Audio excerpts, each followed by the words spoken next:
So இந்த வீடியோல நம்ம என்ன பார்க்க போறோம் அப்படின்னு பார்த்தோம் அப்படின்னா, ரீசென்ட்டா இந்தியன் ரயில்வேஸ் வெளியிட்டிருக்கிற அ ரெக்ரூட்மெண்ட் நோட்டிஃபிகேஷனோட இம்பார்ட்டன்ட் இன்ஃபர்மேஷன்ஸ், அப்புறம் எலிஜிபிலிட்டி கிரைட்டீரியாஸ், அப்புறம் எக்ஸாமுக்கு அப்ளை பண்ண வேண்டிய ஸ்டார்ட்டிங் டேட், அப்புறம் குளோசிங் டேட் இதெல்லாம் பார்க்க போறோம். ஓகேவா? Okay. So first of all இது என்ன போஸ்ட் அப்படின்னு பார்த்தோம் அப்படின்னா, ரயில்வேஸோட அசிஸ்டன்ட் லோகோ பைலட் அதாவது ஏஎல்பி. ஓகேவா? ஓகே. ஸோ இந்த அப்ளிகேஷன் அப்ளை பண்றதுக்கான ஃபர்ஸ்ட் டேட் என்ன அப்டின்னா, ஜனவரி 20. ஸோ குளோசிங் டேட் வந்து பார்த்தோம் அப்டின்னா, ஆ பிப்ரவரி 19. ஓகேவா? ஸோ டோட்டல் வேக்கன்ஸீஸ் இப்போதைக்கு வந்துட்டு 5696 போட்டிருக்காங்க. பட் இது வந்துட்டு கன்ஃபார்ம் கிடையாது. மேபி டிக்ரீஸும் ஆகலாம், இன்கிரீசிங் ஆகலாம். ஓகேவா? ஸோ அப்புறம் இங்க மேப் போட்டிருக்காங்க இல்லையா? ஸோ இது வந்துட்டு ட்ராண்ட்ரம் அ ரயில்வே. ஸோ இது சென்னை, இது பெங்களூரு இந்த மாரி. ஸோ இதுல வந்துட்டு நமக்கு ஏதாச்சும் ஒன்லி ஒன் ஏதாச்சும் ஒண்ணுக்கு மட்டும் தான் அப்ளை பண்ண முடியும். ஓகேவா? ஸோ எல்லாத்துக்கும் அப்ளை பண்ண முடியாது. ஏதாச்சும் ஒண்ணுக்கு தான் அப்ளை பண்ண முடியும். ஆ ஸோ ஒரு அப்ளிகேஷன் தான் அவங்க எடுப்பாங்க. ஓகே. ஸோ நம்ம அப்ளை பண்றதுக்கு ஜஸ்ட் அந்த அவங்களோட வெப்சைட்ல போய் ஒரு அக்கவுண்ட் கிரியேட் பண்ற மாரி இருக்கும். ஆ ஸோ அக்கவுண்ட் கிரியேட் பண்ணி அதில வந்துட்டு நம்மளோட மொபைல் நம்பர், அப்புறம் இமெயில் ஐடி எல்லாம் வந்துட்டு ஆட் பண்ற மாரி இருக்கும். பட் நம்ம ஒன்ஸ் ஆட் பண்ணிட்டோம் அப்டின்னா, அது வந்துட்டு மாடிஃபை பண்ண முடியாது அப்டின்னு சொல்லியிருக்காங்க. ஓகேவா? ஓகே. ஸோ நெக்ஸ்ட் என்ன அப்டின்னு பார்த்தோம் அப்டின்னா, ஆ இதில வந்துட்டு பிசிக்கல் ஃபிட்னஸ் அ பிசிக்கலி ஃபிட்னஸும் இருக்கு. அதாவது ஆ நம்மளோட ஐ விஷன் பார்ப்பாங்க. ஓகேவா? ஸோ அதுவும் இம்பார்ட்டன்ட். நெக்ஸ்ட்டு அ ஐ சர்ஜரி எல்லாம் பண்ணோம் அப்டின்னா, அவங்க எடுத்துக்க மாட்டாங்க. Okay. Okay. So okay. Next நம்மளோட இம்பார்ட்டன்ட் ஏஜ் கிரைட்டீரியா. ஓகேவா? ஸோ ஏஜ் கிரைட்டீரியா பார்த்தோம் அப்டின்னா, நார்மலா ஆ ஜெனரல் கேண்டிடேட் அப்புறம் இடபிள்யூஎஸ் பார்த்தோம் அப்டின்னா, அவங்க பிறந்திருக்கிறது வந்துட்டு 1994 ஜூலை 2ல இருந்து 2006 ஜூலை 1 வரைக்கும் இருந்திருக்கணும். ஸோ அதுக்கு மேலயும் கீழயும் வந்துட்டு எடுக்க மாட்டாங்க. ஸோ அல்லாம அ ஓபிசி நான் கிரீமி லேயர்ல பார்த்தோம் அப்டின்னா, 1991 ஜூலை 2ல இருந்து 2006 ஜூலை 1 வரைக்கும் அப்ளை பண்ணலாம். அந்த டேட் ஆஃப் பர்த் இருக்கிறவங்களுக்கு. ஓகேவா? ஸோ நெக்ஸ்ட் எஸ்சி அண்ட் எஸ்டிக்கு வந்துட்டு 1989ல இருந்து 2006 வரைக்கும். ஓகே.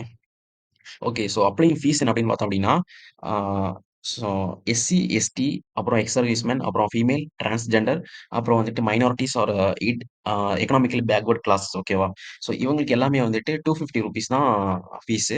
ஆ ஸோ இவங்களுக்கு வந்துட்டு இவங்க first computer based test examination attend பண்றாங்க அப்படின்னா, அந்த ₹250 அமௌண்ட்டும் ரீஃபண்ட் ஆயிடும். ஓகேவா? ஸோ ஃபர்ஸ்ட் எக்ஸாம் அட்டெண்ட் பண்ணல அப்படின்னா, அந்த காசு திரும்ப வராது. ஸோ மத்த கேண்டிடேட்ஸ்க்கு எல்லாருக்குமே ₹500 ஃபீஸ். ஸோ அவங்க ஃபர்ஸ்ட் ஸ்டேஜ் எக்ஸாம் வந்துட்டு அட்டெண்ட் பண்ணாங்க அப்படின்னா, ₹400 வந்துட்டு அவங்களுக்கு ரீஃபண்ட் ஆகும். Okay. Okay. So next important things அப்படின்னு பார்த்தோம் அப்படின்னா, எக்ஸாம் பேட்டர்ன். ஓகேவா? ஸோ இந்த செலக்ஷன் ப்ராசஸ் வந்துட்டு பார்த்தீங்க அப்படின்னா, ஃபர்ஸ்ட் ஸ்டேஜ் எக்ஸாமினேஷன் இருக்குது. So next second stage examination. Next third stage வந்துட்டு பார்த்தோம் அப்படின்னா, 1 second. Okay. Sorry. Okay. Third stage வந்து எக்ஸாம் எப்படி பார்த்தோம் அப்படின்னா, computer based aptitude test. So அது முடிச்ச பிறகு வந்துட்டு டாக்குமெண்ட் வெரிஃபிகேஷன். ஓகேவா? ஸோ இந்த 4 ஸ்டேஜ் தான் இந்த செலக்ஷன் ப்ராசஸ். அ ஸோ இதுல ஃபர்ஸ்ட் ஸ்டேஜ் வந்து பார்த்தோம் அப்படின்னா, ம் அது 1 ஹவர் 75 கொஸ்டின்ஸ். அ ஒரு கொஸ்டினுக்கு 1 மார்க். ஸோ நெகட்டிவ் மார்க் வந்து பார்த்தீங்க அப்படின்னா, 1/3. ஓகேவா? So maths, mental ability, general science, general awareness. Okay. So 2ண்ட் ஸ்டேஜ் கம்ப்யூட்டர் பேஸ்ட் எக்ஸாமினேஷனுக்கு வந்துட்டு 2 1/2 மணிக்கூர். So total 175 marks. ஓகேவா? ஸோ அதுலயும் போட்டுருக்காங்க சிலபஸ். ஓகே. ஓகே. ஸோ இதுலயும் இம்பார்ட்டன்ட் என்ன குடுத்துருக்காங்க அப்டின்னா, ஒன்லி ஒன் ஆர்ஆர்பி மட்டும் தான் சூஸ் பண்ண முடியும் அந்த மாரி. ஓகேவா? ஓகே. ஸோ இதுதான் இம்பார்ட்டன்ட். ஸோ இதுல ஏதாச்சும் ஒண்ணு தான் அப்ளை பண்ண முடியும். ஸோ அது எந்த சைட்ல அப்ளை பண்ணணும்னு அவங்களே குடுத்துருக்காங்க. ஓகேவா? ஸோ வேற எந்த சைட்ல அப்ளை பண்ணாதீங்க. இப்போ நார்மலா நம்ம சதர்ன் ரீஜன்ல பார்த்தோம் அப்டின்னா, ட்ரிவாண்ட்ரம் அப்ளை பண்றாங்க அப்டின்னா, ஸோ இந்த சைட் எடுத்துக்கோங்க. இல்ல சென்னை அப்டின்னா இந்த சைட் எடுத்துக்கோங்க. ஓகேவா? ஸோ இது அப்ளை பண்றதுக்கு. அப்ளை பண்றது மட்டும் கிடையாது. ஸோ அப்ளை பண்ண பிறகு நெக்ஸ்ட் வர ஃபர்தர் இன்ஃபர்மேஷன்ஸ் எல்லாமே இதுல தான் அப்டேட் பண்ணிட்டே இருப்பாங்க. ஓகேவா? ஸோ இதிலே போட்டுருக்காங்க. ஸோ ஃப்ரீக்வென்ட்டா நம்ம அஃபிஷியல் வெப்சைட் வந்துட்டு ரெகுலர் அப்டேட்ஸ்க்காக செக் பண்ணணும் அந்த மாரி. Okay.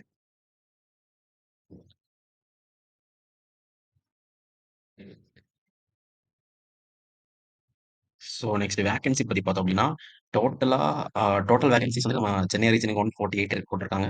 So next Kerala region Trivandrum பார்த்தோம் அப்டின்னா 70 வேக்கன்ஸீஸ் போட்டுருக்காங்க. ஓகேவா? ஸோ இப்போதைக்கு இந்த நோட்டிஃபிகேஷன்ல வந்துட்டு இவ்வளோ தான் அப்டேட்ஸு. ஸோ டைமுக்கு அப்ளை பண்ணுங்க. ஏதாச்சும் டவுட்ஸ் இருந்தா கமெண்ட்ஸ்ல கேளுங்க. கண்டிப்பா ரிப்ளை வந்துரும். ஓகேவா? ஓகே. Thank you.